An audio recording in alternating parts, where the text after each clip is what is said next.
ఆశా వర్కర్స్కు వేతనాలు పెంచాలి, ఒప్పంద జీవోను అమలు చేయాలని ఏపీ ఆశా వర్కర్స్ యూనియన్ రాష్ట్ర ప్రధాన కార్యదర్శి డి ధనలక్ష్మి ప్రభుత్వాన్ని డిమాండ్ చేశారు. జాతీయ ఆరోగ్య మిషన్ ఎన్హెచ్ఎం ఏర్పడి 20 సంవత్సరాలైన సందర్భంగా ఆశా వర్కర్లు సాధించిన విజయాలు, సవాళ్లు అనే అంశంపై సదస్సు ఆశా వర్కర్స్ యూనియన్ జిల్లా కమిటీ ఆధ్వర్యంలో యూటీఎఫ్ ఆఫీసులో జరిగింది.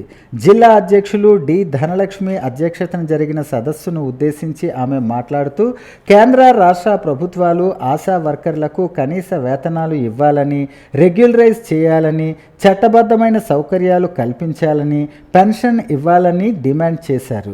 పేద ప్రజలకు ఆరోగ్య సేవలు అందిస్తున్న ఆశా వర్కర్స్ని ప్రభుత్వం కార్మికులుగా గుర్తించాలని, చట్టబద్ధమైన సౌకర్యాలు కల్పించాలని కోరారు.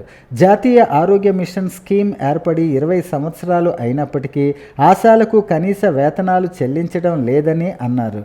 విధి నిర్వహణలో ప్రమాదవశాత్తు మరియు అనారోగ్యంతో చాలామంది ఆశా వర్కర్లు అర్ధాంతరంగా చనిపోతున్నారు. ప్రభుత్వం ఆశా వర్కర్లకు 10 లక్షల రూపాయల గ్రూప్ ఇన్సూరెన్స్ సౌకర్యం కల్పించాలని డిమాండ్ చేశారు.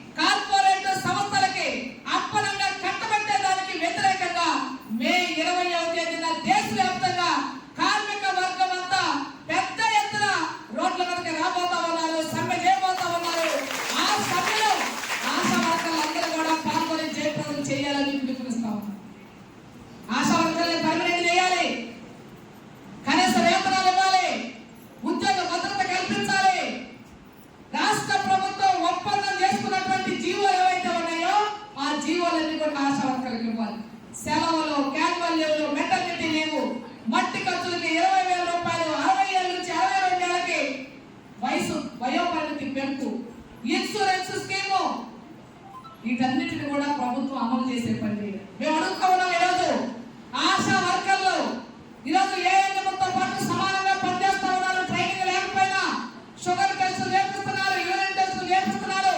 ఆఖరికి కోవిడ్ టైంలో స్క్రీనింగ్ టెస్ట్ కూడా ఆశా వర్కర్లతో చేయించారు. కేవలం సర్టిఫికేట్ లేదనే తప్ప అన్ని రకాలైనటువంటి పనులు ఈరోజు ఆశా వర్కర్లు ఏ వర్గ చేయగలుగుతా ఉంది. అందుకని మేము ప్రభుత్వం అడుగుతా ఉన్నాం, ఆశా వర్కర్లందరికీ దశల వారీగా ట్రైనింగ్ ఇచ్చి వాళ్ళందరికీ కూడా ఏఎన్ఎం సర్టిఫికెట్లు ఇవ్వాలి. ఇప్పటికే ఏఎన్ఎం ట్రైనింగ్ అయినటువంటి వాళ్ళకి పర్మనెంట్ పోస్టుల భర్తీ సందర్భంగా వెయిటేజ్ ఇచ్చి ఆ పోస్టులకు వాళ్ళు ప్రాధాన్యత కల్పించాలని మనం అడుగుతా ఉన్నాం.